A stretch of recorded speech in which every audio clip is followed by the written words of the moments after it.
Can we go to 2017 of positive feelings? Who the tell you this happens? How do you deal with that? Ignored signs, mother kills daughter in plain sight.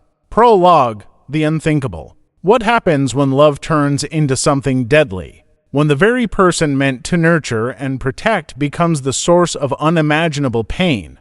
The story of Rachel Longridge isn't just a tragedy, it's a haunting reminder of how love, when twisted by illness and neglected by a failing system, can unravel into devastation. Rachel's life brimmed with promise, a young woman poised to embrace a future she had painstakingly built.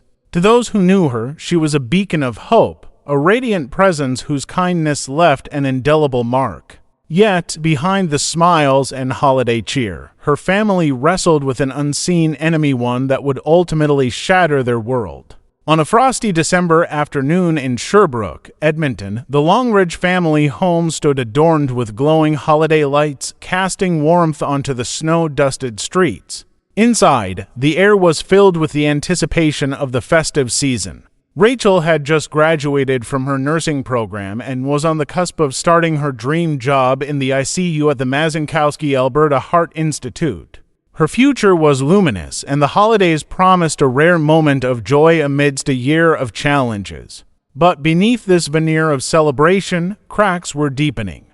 Christine, Rachel's mother, had battled schizoaffective disorder for years, a complex condition marked by delusions, mood swings, and hallucinations. Once a pillar of love and support, Christine's mental health had unraveled after the loss of her husband, Aaron. Her once manageable condition spiraled into paranoia, fueled by a system that failed to act despite glaring warning signs. Then, on December 23, 2018, the unthinkable happened. A day that should have been filled with laughter and family togetherness turned into an unimaginable nightmare. Rachel's life was taken by the very person who had given it to her. But the tragedy didn't end there. It left in its wake unanswered questions, profound grief, and a stark reminder of the fragility of the human mind. This is the story of Rachel Longridge, a tale of love, loss, and systemic failure. It's a story that forces us to confront uncomfortable truths about mental health care, the devastating cost of inaction, and the complexities of the human condition. Could this have been prevented? How do we reconcile love with an act so incomprehensible? As we unravel this dark case, each detail will reveal a layer of heartbreak, and every twist will challenge us to reevaluate our understanding of love, illness, and tragedy. Rachel Longridge, a beacon of hope. Rachel Longridge was the embodiment of everything admirable in a person: kindness, ambition, and boundless potential. Raised in Sherbrooke, Edmonton, she wasn't just the heart of her family, but a radiant presence in the lives of everyone she encountered. To know Rachel was to know warmth, strength, and compassion. Rachel's upbringing was a testament to love and unity. Her father, Aaron, was her steady guide, offering wisdom and encouragement. Her mother, Christine, brought laughter and nurturing energy, creating a home filled with joy where Rachel and her younger brother, Michael, thrived. It was the kind of environment where dreams took root and flourished.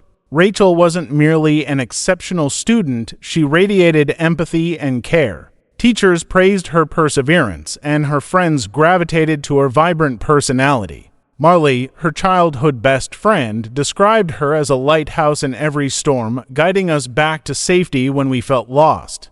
Her dream of making a difference in the world found its genesis in a deeply personal tragedy. When her father, Aaron, was diagnosed with cancer during her teenage years, Rachel became his devoted caregiver. She immersed herself in understanding his treatments, offering comfort and strength when he needed it most. Through the anguish of watching her father's battle, Rachel's calling emerged with clarity: nursing.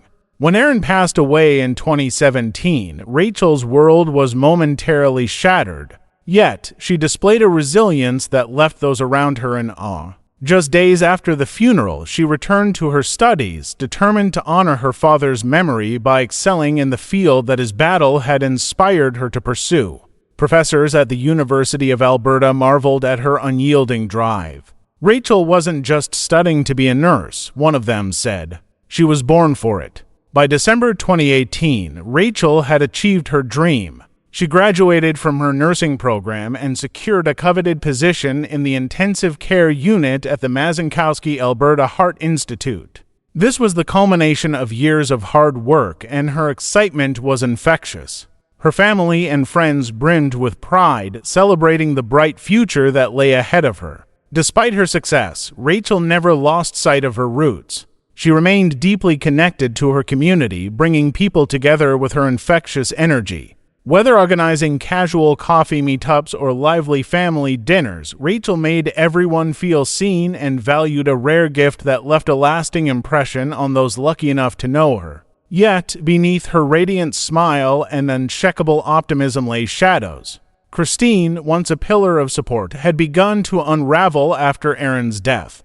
Her schizoaffective disorder, long managed through treatment, began manifesting in troubling ways. Rachel, as she had done with her father, dedicated herself to her mother's care. "Family comes first," she often said. "We faced so much, and we'll get through this too." Her closest friends knew of Christine's struggles but admired Rachel's determination to hold her family together. With unyielding resolve, Rachel faced the challenges at home while excelling in her career. She was more than a beacon of hope. She was a testament to resilience and a reminder of how one person's light can illuminate countless lives.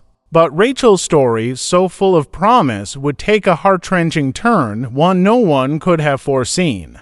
Her unwavering strength and boundless love for her family would ultimately lead her to a tragic and unimaginable fate. The day tragedy struck, a family shattered. December 23, 2018, began like any other day in the Longridge household, a scene of quiet preparation for the holidays. Sherbrooke, Edmonton, lay under a blanket of snow, its streets lit by the soft glow of festive lights. The Longridge home stood out, adorned with twinkling decorations that exuded warmth and cheer. Inside, Rachel was bustling with excitement, making final preparations for the family's Christmas Eve gathering. Rachel's younger brother, Michael, had left earlier that day to run errands, leaving the house calm and serene. Christine, their mother, moved about quietly, her demeanor distant but calm. To an outsider, everything seemed idyllic, a family steeped in love and tradition, embracing the spirit of the season. Yet beneath this tranquil facade, a storm had been brewing. For weeks, Christine's mental health had been deteriorating. Friends and neighbors had noticed troubling signs: late-night shouting about apocalyptic visions, withdrawal from social activities, and a growing list of missed psychiatric appointments. She had confided in a close friend about hearing voices, cryptically warning that a catastrophic event was looming. Despite these glaring red flags, no one intervened. The system that was supposed to catch those in crisis had failed her and, by extension, her family. As the afternoon stretched into evening, Michael returned home to find the front door slightly ajar. A chill ran down his spine, a creeping unease he couldn't explain. He stepped inside, expecting to hear the comforting sounds of Rachel and Christine chatting in the kitchen. Instead, he was met with an unnerving silence. As he made his way toward the living room, a sight of unspeakable horror froze him in his tracks. Christine stood over Rachel, a meat cleaver gripped in her hand. Rachel lay on the ground, motionless, her body lifeless in a pool of blood. The room, once filled with holiday cheer, was now a macabre tableau of chaos and violence. The mother who had once cradled Rachel as a baby was now the one responsible for ending her life. Michael's mind raced as adrenaline took over. He lunged toward Christine, wresting the cleaver from her hands. Tears streamed down his face as he shouted, "What are you doing?" Christine's eyes, clouded by delusion, betrayed no recognition. She mumbled incoherently about saving Michael, about how Rachel's death was necessary to protect him from some impending doom. Her words, nonsensical and fragmented, were a chilling echo of a mind consumed by untreated psychosis. Shaking and trembling, Michael dialed 911, his voice cracking as he struggled to explain the horror unfolding around him. "It's my mom. She killed my sister. Please, send help," he choked out. First responders arrived swiftly, but it was already too late. Rachel's life had been stolen in a moment of incomprehensible violence. Christine offered no resistance as officers placed her in handcuffs. Her face was eerily calm, her demeanor detached, as if unaware of the enormity of what had just occurred. The woman who had once been the heart of the family now stood at the center of its destruction. The immediate aftermath. The news of Rachel's death rippled through Sherbrooke like a shockwave. The Longridge family, once a symbol of resilience and love, became the center of hushed whispers and unanswered questions. How could this have happened? How could a mother, of all people, commit such a heinous act? As investigators pieced together the events leading to the tragedy, it became clear that Christine's actions weren't born of malice but of untreated mental illness. Diagnosed with schizoaffective disorder years earlier, Christine had managed her condition for much of her life. However, the death of her husband, Aaron, had sent her into a tailspin. Without the stability Aaron provided, her mental health rapidly declined and her delusions grew darker. Neighbors began recounting unsettling encounters with Christine in the weeks leading up to the incident. One neighbor recalled seeing her barefoot in the snow, muttering about divine messages. Another described how Christine had abruptly stopped attending community events, her absence raising quiet concerns. Yet, despite these glaring warning signs, no intervention came. Michael's pain was compounded by the horrifying reality that his own mother was responsible. The image of that night, Christine's detached expression, Rachel's lifeless form haunted him relentlessly. Friends and family rallied around him, offering words of support, but nothing could fill the void Rachel had left behind. At Rachel's memorial service, hundreds gathered to pay their respects. Friends, classmates, and colleagues shared stories of her kindness, her infectious laughter, and the dreams she had been so close to achieving. She was the kind of person who made you believe in the goodness of the world, one friend said, tears streaming down her face. Rachel didn't just live, she inspired. In his eulogy, Michael chose not to focus on the horror of her death, but on the beauty of her life. Rachel wasn't just my sister, he said, his voice trembling. She was my best friend. She taught me to laugh, to care, and to see the good in the world. Her light will never be extinguished, not as long as we remember her. The unfolding horror. The death of Rachel Longridge sent shockwaves through Sherbrooke.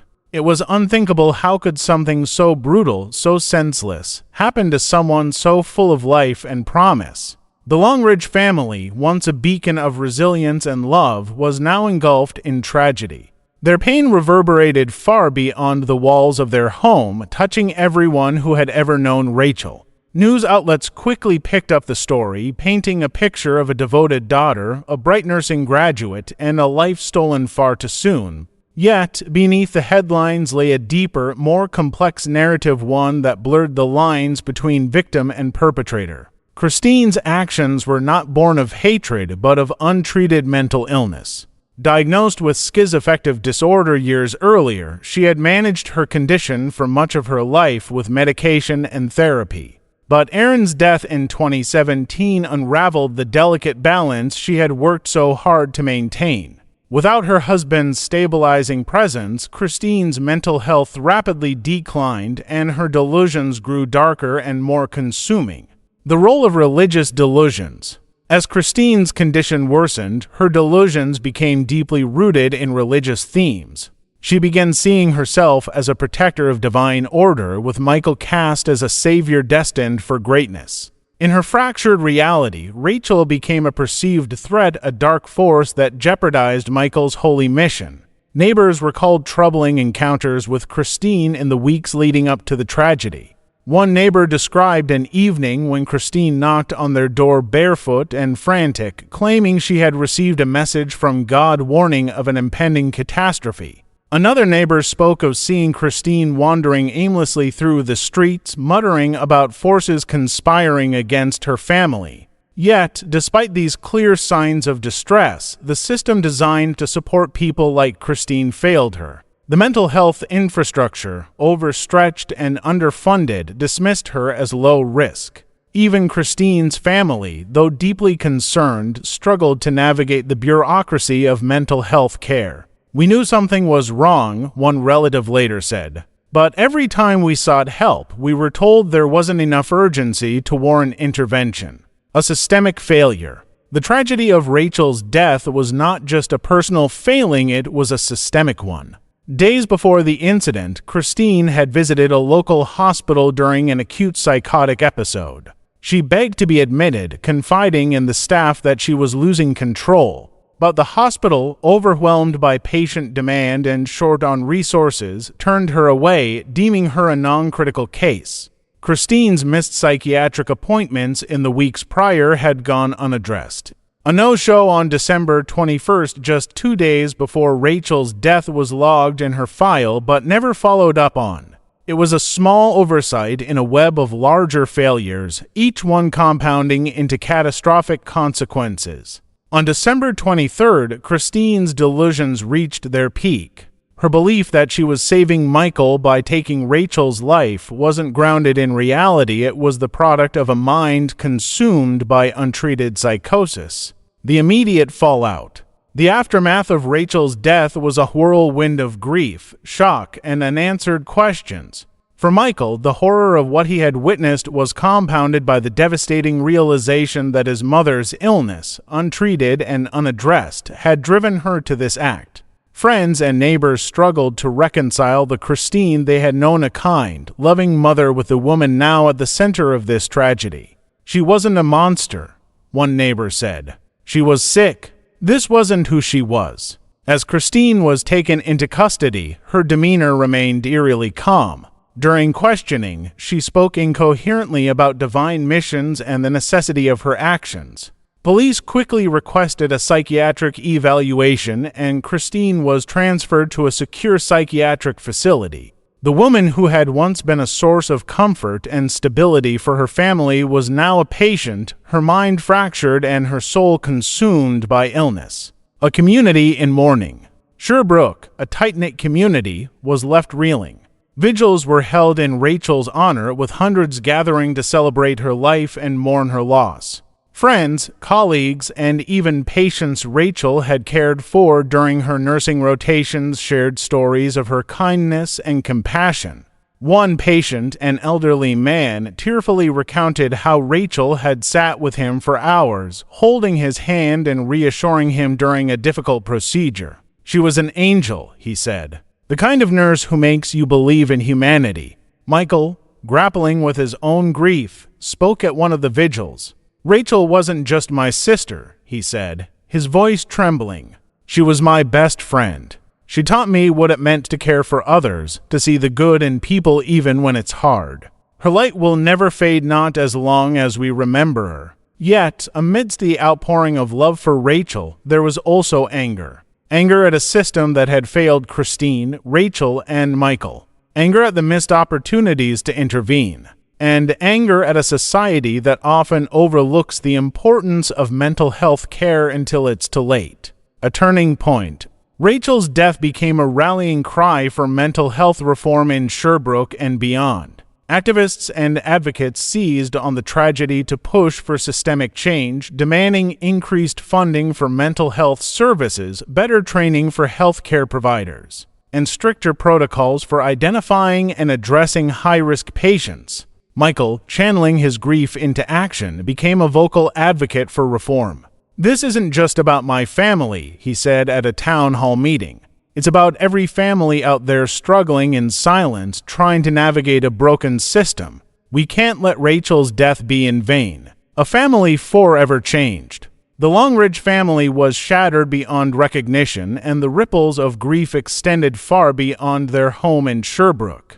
Rachel's death left a void that could never truly be filled, but Michael bore the heaviest burden. As the sole surviving child, he now faced the impossible task of piecing together a life that had been irreparably broken. For Michael, the pain was multifaceted. He was mourning the loss of his sister, grappling with the incomprehensible reality of his mother's actions, and wrestling with an overwhelming sense of guilt. "I should have seen it coming," he confided to a close friend. "Maybe if I'd pushed harder, if I'd stayed home that day, Rachel would still be here." The weight of forgiveness.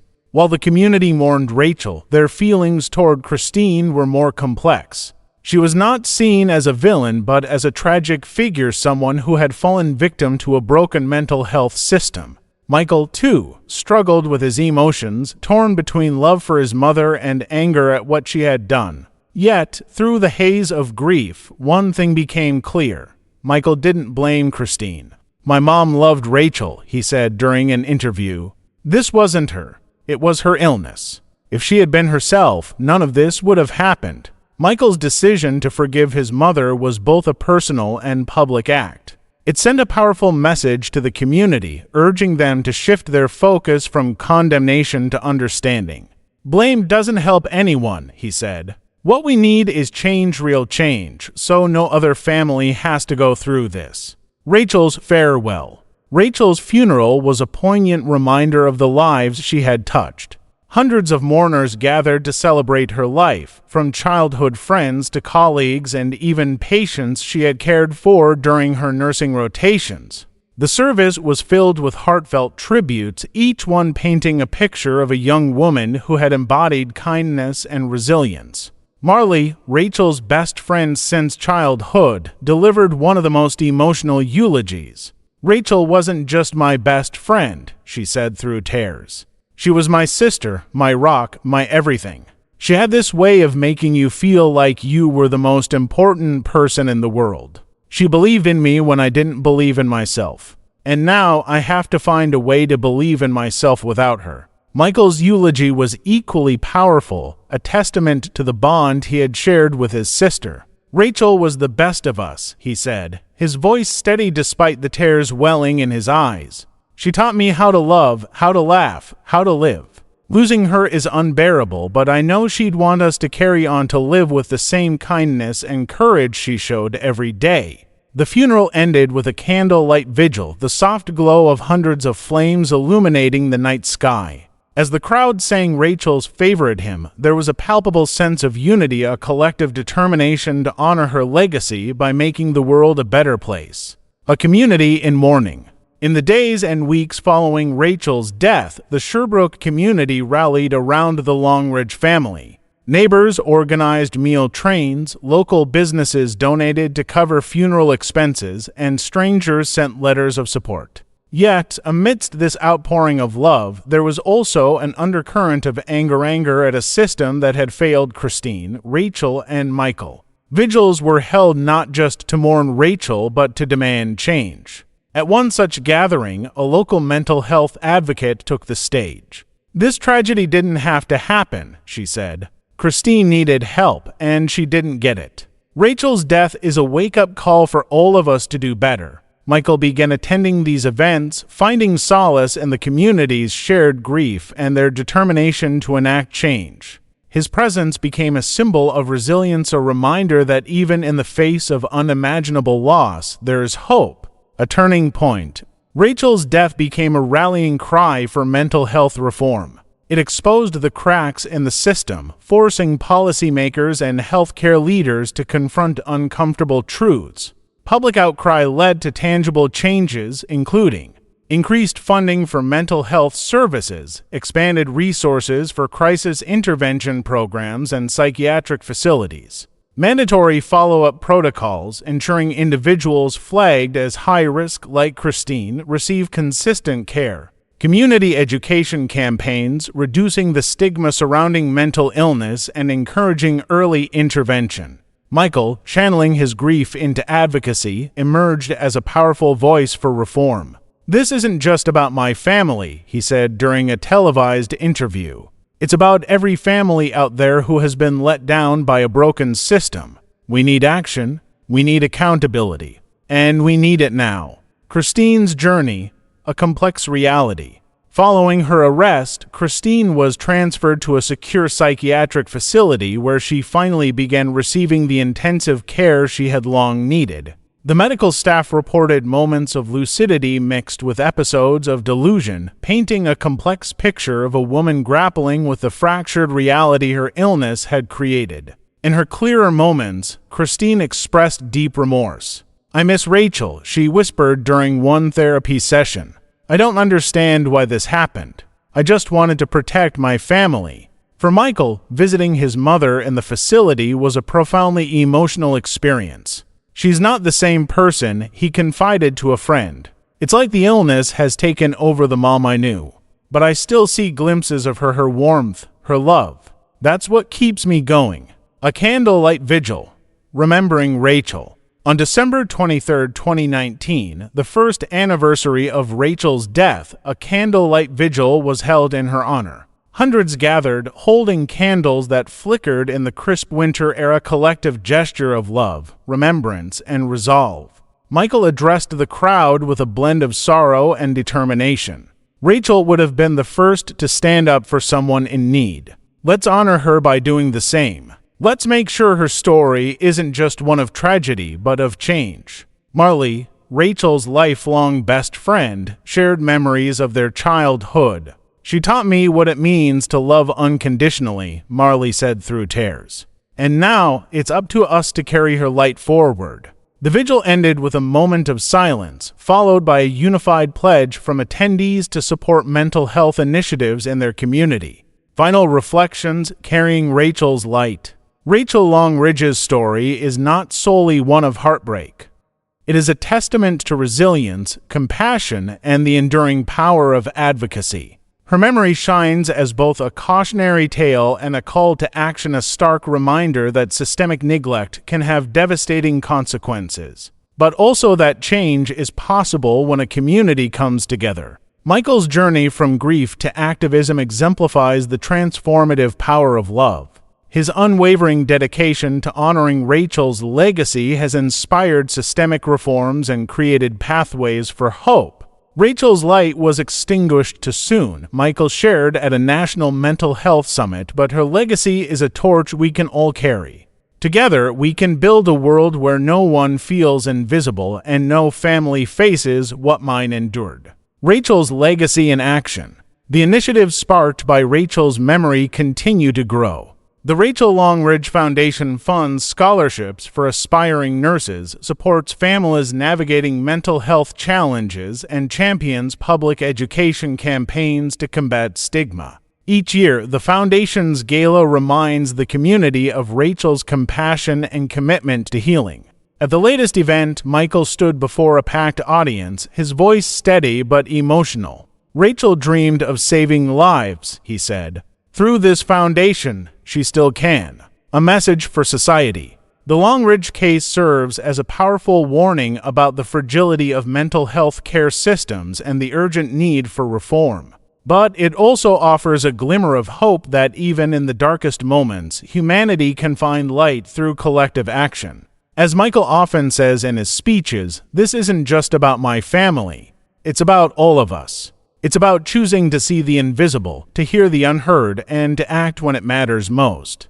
Join the movement. Rachel's story is one that must not be forgotten. It is a story that reveals hidden cracks in our systems, challenges us to confront uncomfortable truths, and calls on us to take action. At Truth One Shadows, we believe in uncovering stories that matter, stories like Rachel's, which hold the power to inspire change. Subscribe to Truth One Shadows. Join us as we explore untold stories, advocate for justice, and shine a light on issues that often remain in the shadows. Together, we can create a world where every life is valued, every voice is heard, and no family is left behind. Rachel's legacy isn't just her story, it's the change her story inspires. By sharing her story, you can be part of this movement for awareness and reform. Join us in amplifying Rachel's voice and advocating for a better future. Keep Rachel's light alive. As we close this chapter, let's ensure Rachel's light continues to shine. Share your thoughts below and help us keep the conversation going. Together, we can honor her memory by building a better future, one story, one reform, one act of kindness at a time. Let Rachel's story inspire us to see the unseen, support the vulnerable, and make the world a safer, more compassionate place. Subscribe, share, and take action with Truth One Shadows. Let's keep the light alive.